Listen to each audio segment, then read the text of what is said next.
Thanks so much for being with us again here on the Mighty 790 KFGO.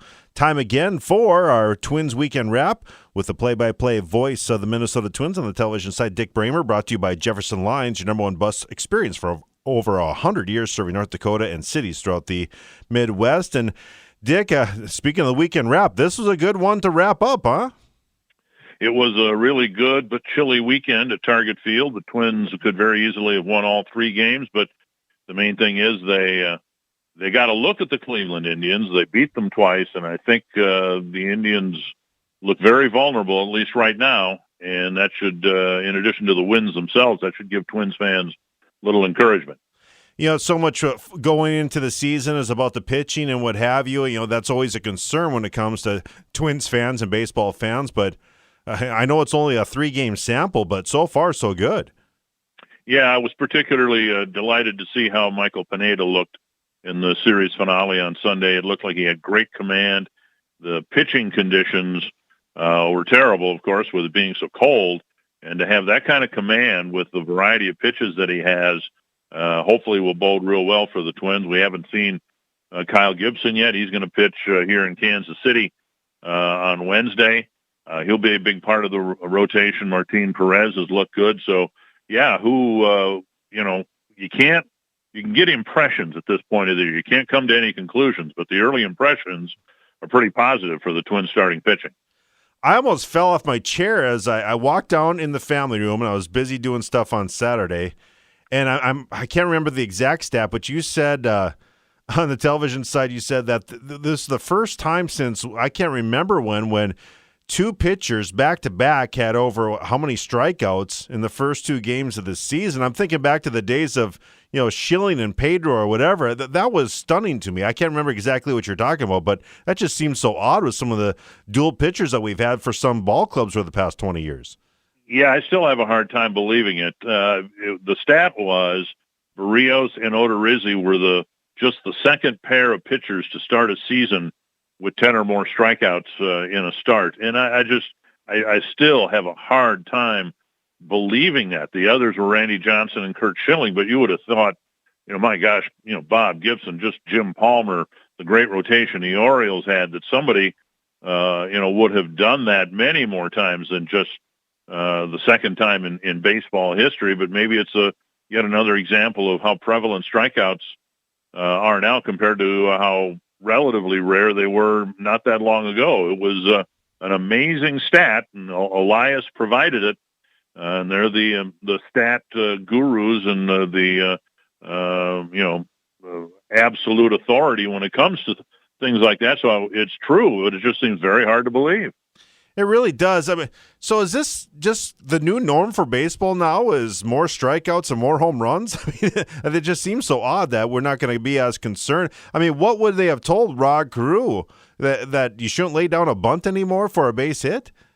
Well, the game has certainly changed. That is undeniable. Whether it's changed for the better or not, that is up for debate. And, there are hitters now.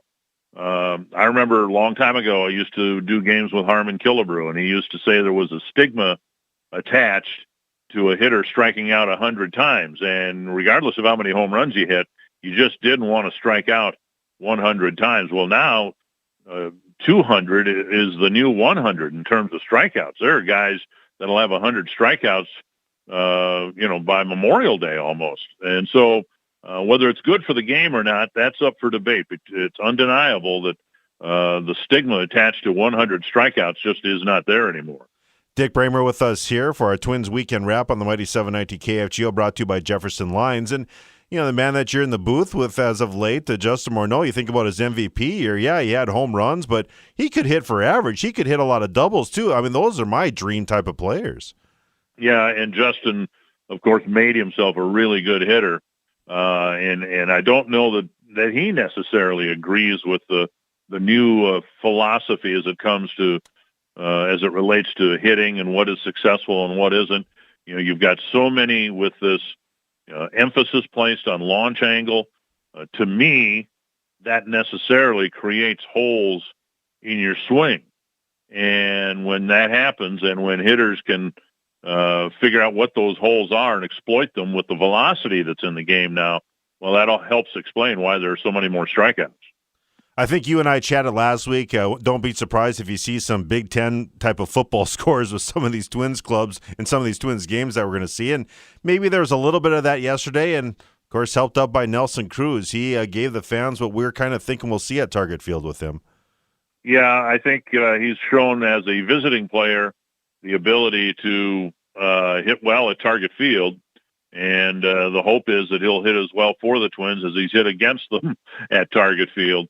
And so, he got his first one yesterday, and we expect there'll be, many more at Target Field and on the road as well. Whether he can duplicate the 37 he hit last year, that remains to be seen. We'll have to wait and see. But there's no question that he offers a presence in the lineup, that hopefully will rub off on some of the other younger players. Up until yesterday, it was a little tough for the first two outings, but you're facing two great pitchers with Cleveland. So, is it have to do with the weather, just kind of feeling themselves out? Or, because I'm guessing we're going to see a lot more of this, but let's face it, you just got back from Florida. It's going to take a little while for the bats to warm up, you'd think. Yeah, you wonder whether there might not be some wisdom in barnstorming your way back up from spring training just to kind of eliminate the not the culture shock, but the climate shock of being down there 85 degrees just about every day in Florida, and then you're hoping for 35 degrees when you open at Target Field. The pitchers are going to dominate early on anyway, and when you've got the caliber of a Corey Kluber and a Trevor Bauer, it was really impressive what the Twins did with Carlos Carrasco yesterday. But when you run into really good pitching, and then it's cold, and it just seems like it's a lot tougher on the hitters early in the season anyway. That's why you have some really low-scoring games. We'll see how that plays out here on this road trip. For the games here in Kansas City, Philadelphia, and New York, the temperature is supposed to be in the low 60s throughout the road trip, so maybe that'll help the hitters a little bit. Let's talk again about the pitchers, and we talked so much about Jose Barrios and what a great start he had on opening day, and really last Thursday, that was a lot of fun. And 2 hours and 18 minutes, who needs a stinking clock, huh? It's amazing what happens when you have even one pitcher who attacks the strike zone like Kluber and Barrios did on Thursday, but when they match up against one another, and they both have strikeout ability, so the hitters don't want to get to two strikes. They're more aggressive early in the at-bat. Yeah, that was fun to watch, particularly the way, the number one guy for the Twins was just a little bit better than the number one guy for the Indians, and it's been a few years since Twins fans have been able to see that. Well, he was. It's been kind of compared to before, but the way he was pulling the string on some of those pitches, it was like a right-handed Johan Santana. Yeah, he threw 18 changeups. I asked Wes Johnson, the pitching coach, about that on a Saturday, and he threw 18 of them. Wow. And I only half joking said, well, I think that was a month's worth of changeups for Barrios last year. And Wes said, he kind of chuckled, and he said, that's exactly what we talked about. That was a full month's worth of changeups, and he got them all in one start. And it's not just throwing it. He threw some really, really good ones, too, against some of Cleveland's better hitters, and got some soft contact or no contact at all. I think that's going to be a weapon for him this year as he moves forward. It's been mentioned that there's, we talk so much about analytics when it comes to hitting and what have you, but there is a little bit that it's been subtly talked about whenever you hear Derek Felvey and Thad Levine mention some pitching mechanic things that they've been working on this offseason. So far so good, I guess, when it comes to that. There's a lot of new faces when I was walking around behind the batting cage when it came to the coaching staff, but, hopefully it really kind of transcends into this 2019 season here. Well, Wes Johnson had a reputation in college, and the Twins made some headlines when they hired someone out of college who'd never been in professional baseball. But when he was in college, he was able to restore lost velocity. Now, if he can do that at the professional level, and the early indications are that he can, he's certainly done it with Martin Perez so far. If he can do that, maintain and elevate velocity, he's going to be very much in demand in this current climate that we're in baseball, where velocity is some would say overvalued, but it is a dominant statistic now People who throw 95, the average fastball right now is 93. And that used to be, not that long ago, that used to be an above-average fastball. Now that's just the average fastball. Let's chat a little bit about, we mentioned the starting pitchers and how good they looked with Odorizzi and Barrios, but boy, Taylor Rogers, he came out and he looked like I'd almost, when I go back to like that 2002-2003 team with J.C. Romero and LaTroy Hawkins coming out of the bullpen. It was a little akin to that. Yeah, and he's reminding a lot of people where he's at right now with where Andrew Miller was 3-4 years ago. Wow. He's got the same type of mix, with his pitches. He's got the same command. Both pitchers, both Miller and Rogers, are tall, and razor thin. They conceal the ball well. And I think what we saw in his first two outings this year is just a continuation of what we saw in the second half last year. He was really, really good. You could argue that he was perhaps the best left-handed reliever in the American League last year after the All-Star break. He was that good, and he just does not give up much of anything to left-handed batters. He had 100 at-bats last year against lefties, gave up 18 singles, no doubles, no triples, no home runs. That is dominance, lefty against lefty, and I think we'll see more of that again this year. Boy, you mentioned that too. That drives me crazy thinking about this, and I haven't talked to you much about this. The proposed rule change of a reliever having to face three hitters. Tom Kelly just must be shaking his head like crazy as much as he liked to use those matchups. What's your take on that? It just seems to change the game so much, and you think about a guy like Rogers, how tough that's got to be on a manager. Well, but, Taylor's success last year, and why he emerged as one of the better relievers is because he also was effective against righties. And I suspect in the other people that I've talked to about this that I'm in the minority because I like the rule. If you're a left-hander and you can't get a right-handed batter out, maybe you shouldn't be in the big leagues anyway. And so I kind of like the rule. I hope they stick to it and adopt it next year because I do think it'll pick up the game. I remember a playoff game 2 years ago. The Dodgers used 6 pitchers to get 3 outs in 1 inning. And then you wonder why and this was a playoff game, and it was almost unwatchable because of all the stops in the action. There's enough non-action in the game now with the preponderance of strikeouts, and to have that many pitching changes, and I know Terry Francona really isn't going to like it because he was the master at it. In September, he would have all the additional pitchers that the Indians called up available to him, and it was lefty, lefty, righty, righty, lefty, lefty, righty, righty. Well, it's we're trying to make the game more exciting and more interesting, and there's nothing really interesting about going to a commercial break every 45 seconds because there's a pitching change. No, that's very true. I've always said it's kind of the pace. It would be nice if every pitcher would go out there and throw strikes, and like Kluber and Barrios, and the ump's going to give you the big strike zone. To me, that seems to be the biggest key to more than anything as far as pace of the game. Well, there were more strikes called Thursday because the pitchers threw strikes, but the other part of that is, maybe we can encourage the umpires to call more strikes. That was not the case in yesterday's game.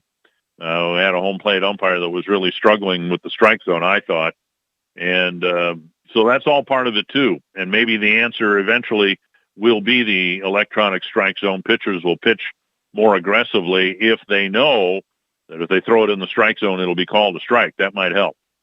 Dick Bremer with us with our look at the Twins weekend wrap and look ahead to this week, and we'll do that right now with Dick Bremer, television voice of the Minnesota Twins here on Couch Potato Radio. And let me ask you this, Dick, just looking ahead to this week, Kansas City, they're kind of, after winning the World Series a few years ago, back in that rebuilding mode, and you're facing these American League Central teams before you go into the great unknown of not having a DH on the road with some interleague play. So I'm sure they want to make some hay here, starting with these 2 games. Yeah, and I think one thing that the Twins have been short in this kind of bad stretch that they've had going back to 2011 is they've really struggled against the likes of Detroit and Kansas City. They've actually played the Indians toe-to-toe over the last 4 or 5 years, but it's been their deficiency against some of the other teams in the division. And, that's why this series. It's just a short 2-gamer here in Kansas City. That's why it's important. And all the games against the White Sox, obviously, if you beat Kansas City, then that means a loss for them. So it's, you want to separate yourself from some of these teams in the division. So the division games have always been important, but something that the Twins hope to do a better job of here this year. It'll be interesting to see how Rocco Baldelli handles, the National League style play we have at the end of this road trip with 3 in Philadelphia and 2 in New York.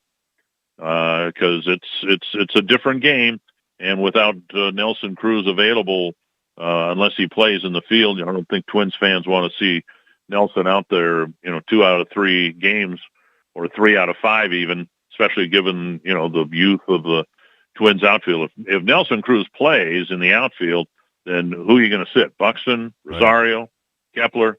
So we'll see how that all settles out here later on this road trip. Yeah, you hate to bench those guys because you want to get them going a little bit too, right? Right, and then Jake Cave needs to play. Yeah, I would guess Cave will probably start one of the games here in Kansas City because it's going to be tougher for him to get into the games as a backup outfielder when they do want to get Cruz in the game, maybe the middle game in Philadelphia. But the strength of this Twins team in terms of position players is in the outfield. So if you're going to make room for Nelson Cruz, somebody's got to sit. Coming up this weekend, as you mentioned, going to Philadelphia, and they get to see the multi-million-dollar man with Bryce Harper. So that's always interesting and fun after all the hype with him this offseason. Yeah, it'll be interesting to see how the Philly fans react to Harper. He's hit a couple of home runs early on in front of the home fans. They're actually going to, I believe, Washington to play a series before the Twins get to town. That's when we'll talk about it on the telecast, but my goodness, you think of where, he's already got almost 200 home runs in his big league career, and he's 26 years old, and now he'll be playing for 13 years in Philadelphia. He may end up, surpassing Ruth, Aaron, and Bonds, when it's all said and done, because the ball absolutely flies out of that ballpark. Yeah, he's a monster. I didn't realize that someone threw me out those numbers with him playing at that ballpark. He loves it there, and that's part of the reason I think he probably signed there.